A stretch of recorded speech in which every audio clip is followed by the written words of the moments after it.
Welcome back to another clay video. Today, we are going to create a brand new Pokemon, Gigantamax Diglett.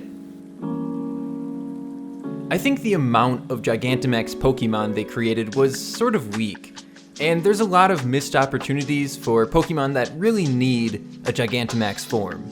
So I decided to go and create my own Gigantamax Diglett. I've always been a fan of Diglett, and I was really curious how they would make a Gigantamax Diglett.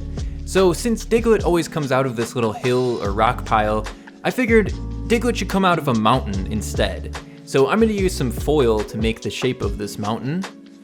And this looks pretty good, so let's take some dark brown clay and start covering it.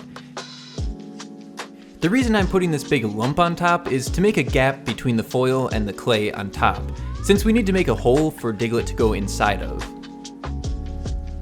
After coating the outside of this mountain, it looks pretty bumpy and rocky already, which is good, but we're going to add some more detail in using this modeling tool.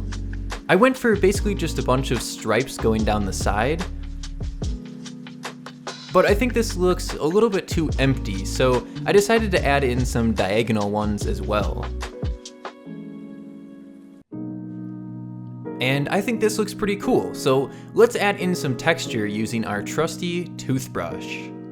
This always works really good for texture, especially on rocks. It gives this really porous texture with all of these little holes everywhere. Instead of just creating the Gigantamax Diglett, I decided to show how big it really is by creating this whole scenery around it. So this is just a wild Diglett that turned into a Gigantamax Diglett. It's not something that was in a stadium. So instead of just being Diglett, we have all of the surroundings and the Pokemon that are interacting with this Diglett as if it's just normal scenery. We have some rocks around the entrance here just to make it look a little bit more detailed. To add in all of the different Pokemon, I decided to make some ledges on the sides of the mountain, and we'll just have some Pokemon sitting on top of these. Let's get this to match the texture of the rest of the mountain by using our tool and our toothbrush. As far as the special move goes, I had two ideas. One is that you would burrow underground and pop up underneath the enemy, and the other one is that maybe this Gigantamax Diglett can call a huge army of Digletts to burrow over towards the enemy and attack it. Either one I think would be pretty cool, but seeing an army of Digletts attacking somebody would be pretty funny to see. Now I decided to make a Magikarp over here, so let's make some water. And lightly mixing together these two shades of blue will get a really nice sort of moving water look. And I wanted Magikarp to be jumping out of the water, so let's create some little splashes here. Now I'm going to mix together these two shades of brown, and this will be the same effect that I did with the water. This will be for the trees. These trees will really help the scenery to be much more full and alive. Using a smaller worm of clay, we can create the branches for the trees. I cut these at a slant, it just makes it much easier to attach. And then we can use the dentist pick to add in some tree texture. I've also added some little dots and scratches. And let's do that to the rest of the trees.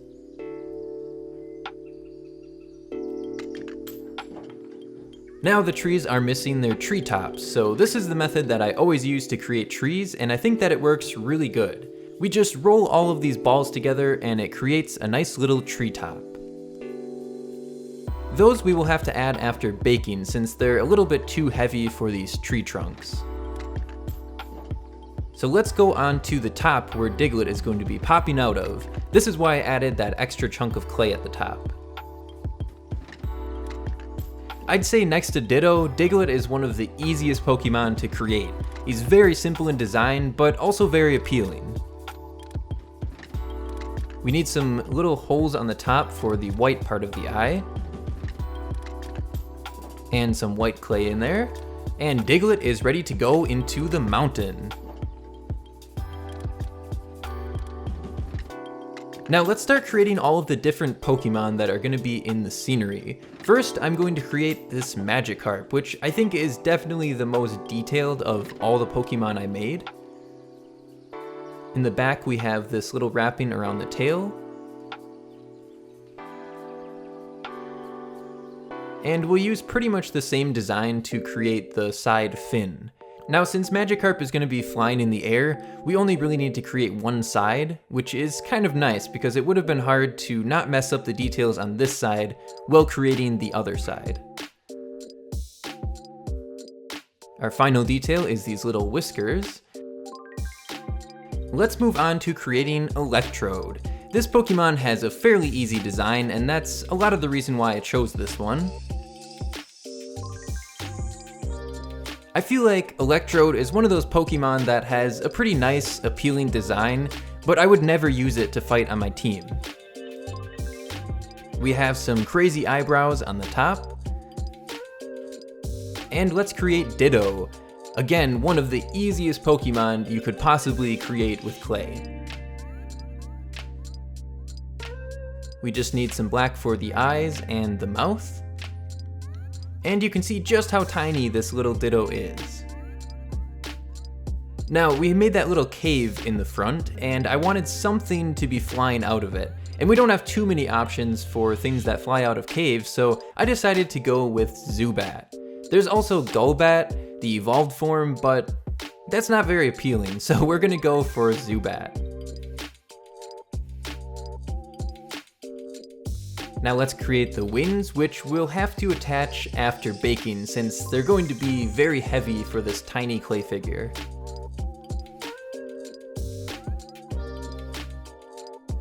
Now, I think the scenery is going to be a little bit empty, so I'm adding in some rocks. And we will create the Gigantamax clouds for our final detail before baking.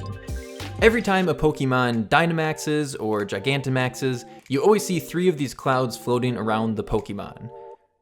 And we will attach these on using some wires after we bake it. So now, we are ready to get baked.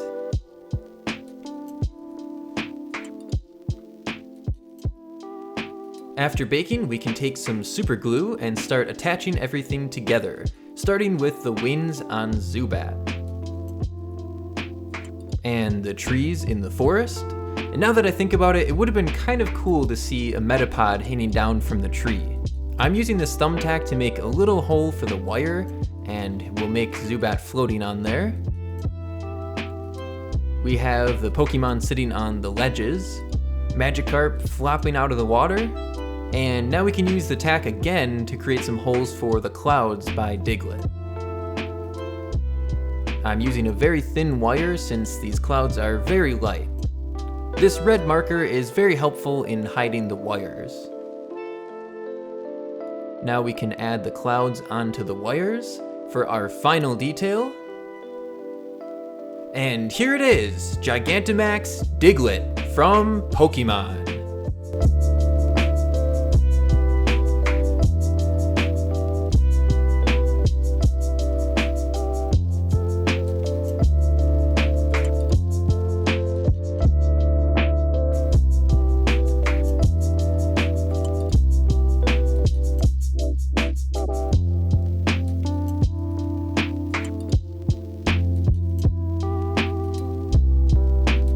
I hope you all enjoyed the creation of Gigantamax Diglett. If you want to see some of the other Gigantamax Pokemon I've created, you can see a playlist up here. Thank you all for watching, and I will see you all in the next one.